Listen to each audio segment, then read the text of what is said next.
They say the best way to understand a place is through its food, and here in Merida, Mexico, that couldn't be more than true.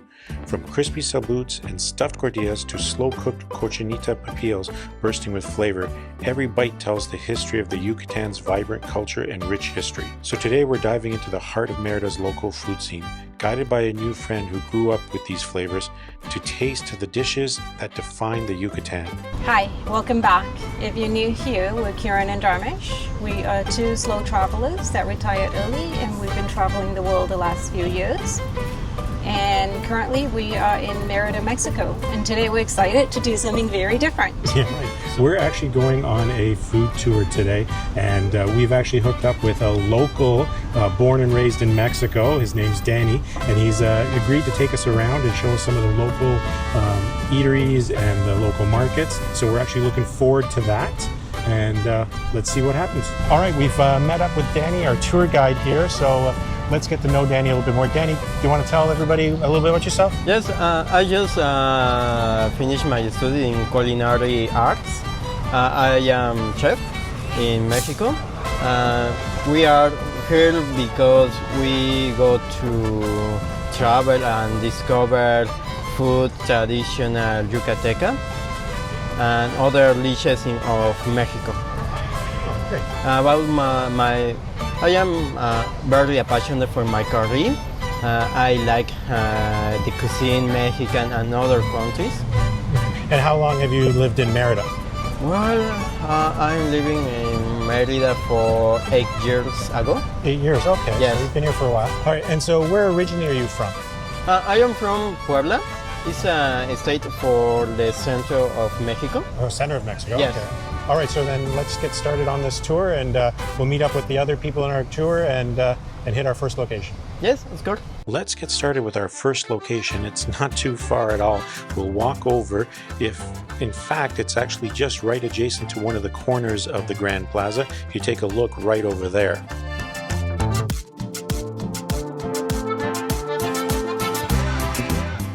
We stopped at a tiny spot locals rave about, Gorditas Dona Gorda. It's the kind of place that you might just walk right past if it weren't for that amazing smell. The place doesn't look fancy, but wow, does it pull you in. Then came the hard part, choosing what to order. Their menu was packed with so many fillings, we must have stood there for what felt like forever. Simple, fresh, and made right in front of you. The kind of comfort food that hits the spot on a hot Merida afternoon.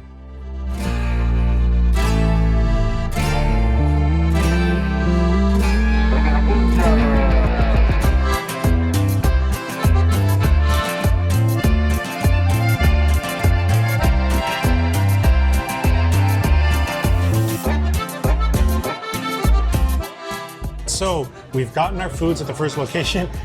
Our friend David and Mary have joined us. Apparently he can't wait to eat. It's that good. So what do you think, David? Yeah? Oh yeah, he can't even speak. It's so good. So Dany, what do we got here? Well, it's Gorditas is a dish traditional from Mexico. It's a pollo pibil, rajas, chalas, and chili poblan with cream. Well, They're eating away. Let them go ahead and eat. similar. Y pollo pibil is a spicy condiment in Yucateca. And then yours is just a mushroom? Mushroom with cheese. Mushroom with cheese. Yes. All right.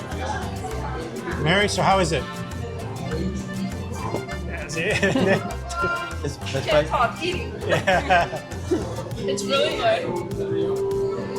Slightly spicy, but not crazy spicy. Love the shredded chicken. I love the porridge tortilla, like that shell of it. Gives it a different texture. I love. All right, I guess I'll give mine a bite and see what we got here. They're super hot because they're fresh made. And gooey. Oh, mine's got cheese, thanks. Yeah, no, correct. It is good. The crust is got a little bit, it's a little crusty, the outer shell. So it's good, but it's still soft on the inside. Mine has the cheese in it, so it's just melting away, and it's nice and gooey, but definitely a thumbs up. What are these green bits? This is a chili poblan. It's a condiment from Puebla. chili. All right, and on the table, they also gave you a little bowl full of pickled onions, as we call it. It's something definitely to add on to the... Yes, this is pickled onion. It's like with lemon, with onion. It's, in this place, it's called cebolla encurtida. All right, so now we've finished our first location. Just a quick little taste to get our appetites going. And if I'm correct, I think we're going to be heading over just across the street to a actual kind of dessert ice place from what Dany's told us. So let's go check out and get cooled down.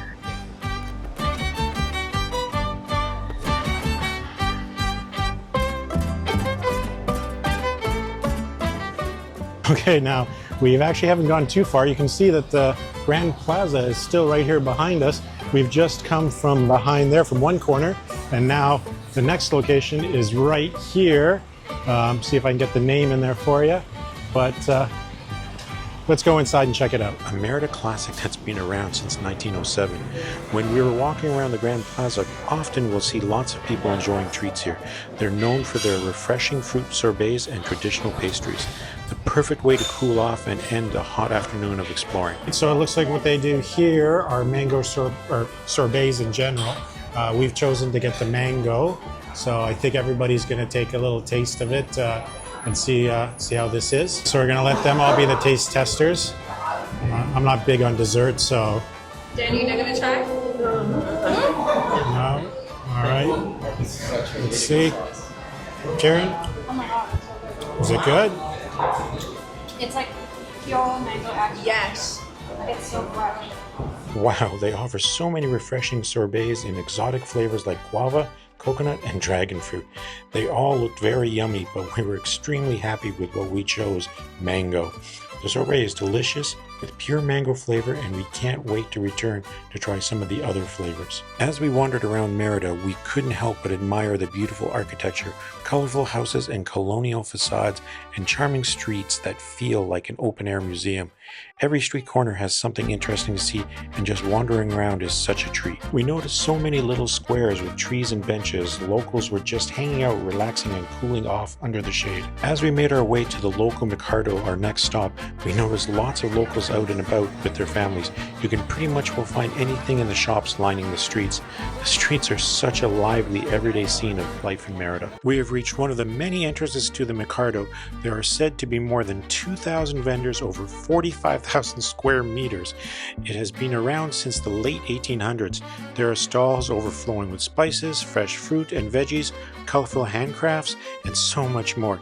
It's such a lively place. You could spend hours just exploring the different things that are sold here. From what we noticed, it is very cash-based in the Mercado, so be aware of that. The market is kind of organized into sections, so if you're looking for something specific, you'll usually find a whole area selling the same type of goods. Okay. So we're in the local Mercado now. Which one is this one? The name is the Mercado San Benito. It's a popular mercado from Yucatan. We will see traditional sweet dishes, ingredients and seasons from Yucatan, other states from Mexico. As we walked through the Mercado, we saw so many stalls selling local Yucatan candies, all kinds of colorful sweets made from tropical fruits, nuts, and honey. It's amazing how many unique treats you can find here. You can really get a sense of the flavor and traditions of the region. They all look so yummy, but we're being good and not indulging in these treats today. We're saving our calories for our next sampling of food. Condimento. Yes, it's a condiment from Yucatan. So you cook with this? Yes, this recado make Cochinita, pollo, Pibil, other dishes from Yucatan. Okay. El blanco y el... This is the white and black recado.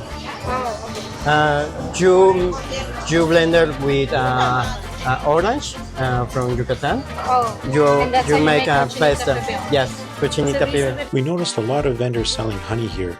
Our guide Dany mentioned that not all of it is actually pure, so a good tip is to check the consistency. Pure honey is thicker and pours slowly. You should tip the bottle upside down. If the bubbles move slowly, that's a good sign it's pure honey. You can find many spices here. We've honestly never seen such a huge variety of chilies, and the fun part, not all of them are actually spicy. Walking through these stalls is like a sensory explosion. The colors, the smells, everything is just incredible. Now this is a local guava candy. We have not tried it, but our friends David and Mary have tried it and say it's delicious, so give it a shot. Now time to head to our next location, and this one was a little bit of a hike in the heat. We were heading to Mercado food court next to the Santiago Church.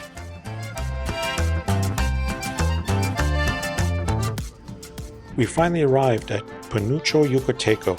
It's right next to Parque de Santiago, so after a long, hot, steamy walk, it's the perfect spot to take a break and try some local Yucatan flavors. This is a local no-frills spot. We ordered a mix of Salbutes, Panuchos, and Tortas. They also have salsa habanero. It's delicious, definitely not for the faint of heart, of course, but if you like your food spicy, you'll love it. There are so many other food stalls in the same food court, and we saw mostly locals eating here. There is also a beautiful church adjacent to the park and the food court. The church was originally constructed in the 17th century and was rebuilt in 1883. We reached our next location for food, and food's coming out, but slowly a little bit. Hear all the nice birds. Can't pick a better place to sit and eat. Got the park right here. I'll put the name down at the bottom. And then we've got our food and our table right here. And then right next to this nice old church as well.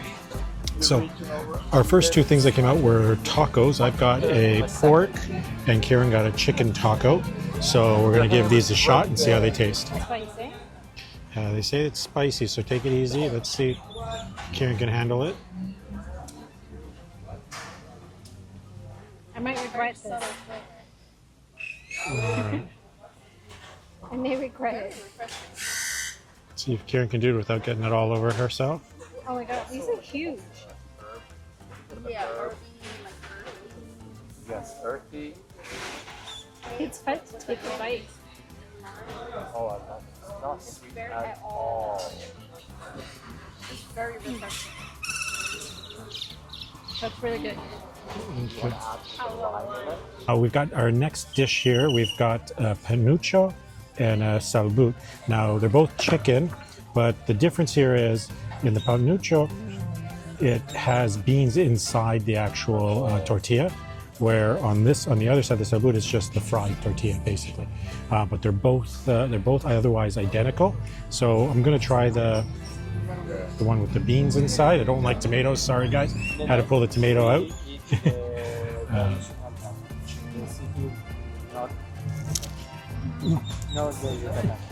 Definitely you need a tissue, but actually that's really good. I like the onions on top, which are marinated in what is it? They do it in lemon sauce, if I'm correct. Vinegar, that's right, vinegar and lime. But yeah, definitely one that I'll try again. Let's take a bite of the salbut, get rid of the tomato again.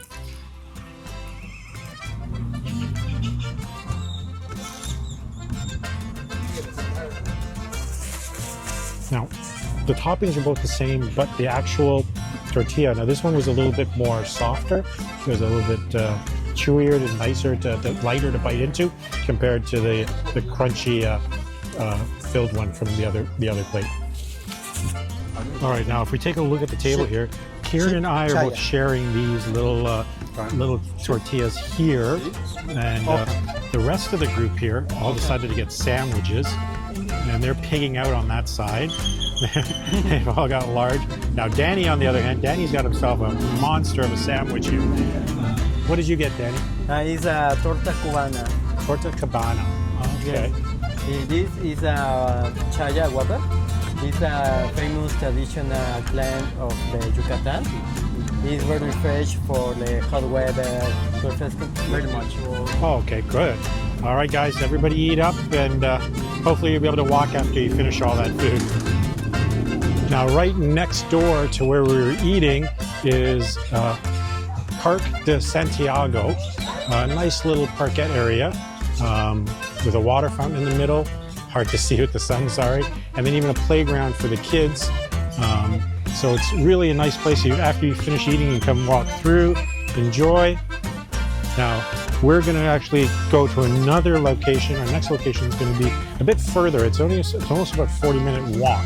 So our buddy Dany here is going to take us on the local bus. So we're going to take an actual bus ride, which we haven't done yet. So we'll show you what the experience is like taking one of their buses here.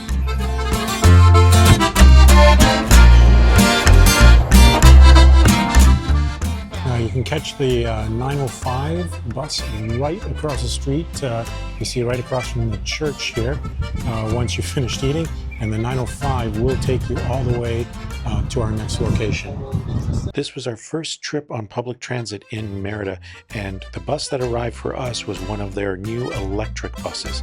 Now, Dany told us they could pay by card or by the app, which he used for our fare. As you can see, the bus was very clean and was air conditioned, so that was pretty cool. And the other thing we noticed was that they actually have these little ports for USB for charging as well. So that was kind of convenient, even though we don't tend to use those. Now, for comparison, they do have other older buses as well. As you can see, they have ones that are actual little minivan kind of situations and just older ones that are not air conditioned. We stopped and got off at the bus station at La Plancha, which is a large park perfect for outdoor activities and family fun. There's a man-made lake, a huge playground, and even a collection of railway locomotives with a railway museum offering an immersive experience. They have a simulator there for you. Lots of locals were enjoying a nice evening here, and we ended our day the same way, just soaking in the atmosphere. La Plancha has a large food court with lots of options, from drinks and snacks to ice cream and fruity flavored popsicles. Similar to the sorbets we tried earlier, there are so many tropical flavors to choose from. Kiran enjoyed her tamarind flavored popsicle. Sounds different, right? But she said it was actually yummy. What a perfect treat on a warm day. We stopped and Kiran got ice cream, but I got a lemonada, ordered a medium, but look at the size of this thing. It's like almost the size of my face, and this was just the medium. I should have gone for the large. Who knows what size that would have, how big that would have been. So that was our day walking around Mérida and checking out the local foods. So spending a day doing something like this where we are hanging out with one of the locals, you know, doing something like this just reminds us why we really enjoy slow traveling. This allowed us to connect with someone locally and really understand the culture of the Yucatan region. Hope you've been enjoying the video. Yeah, and not to mention we got to eat a lot of good food, so Exactly. That's never a problem. So if you did enjoy this video, please hit the like and subscribe button. And then also keep an eye out for our next video. We'll be doing the pyramid and some cenotes. So if you are interested, please keep an eye on that. And until next time, let's travel together. If you would like Dany's contact information, please feel free to reach out to us.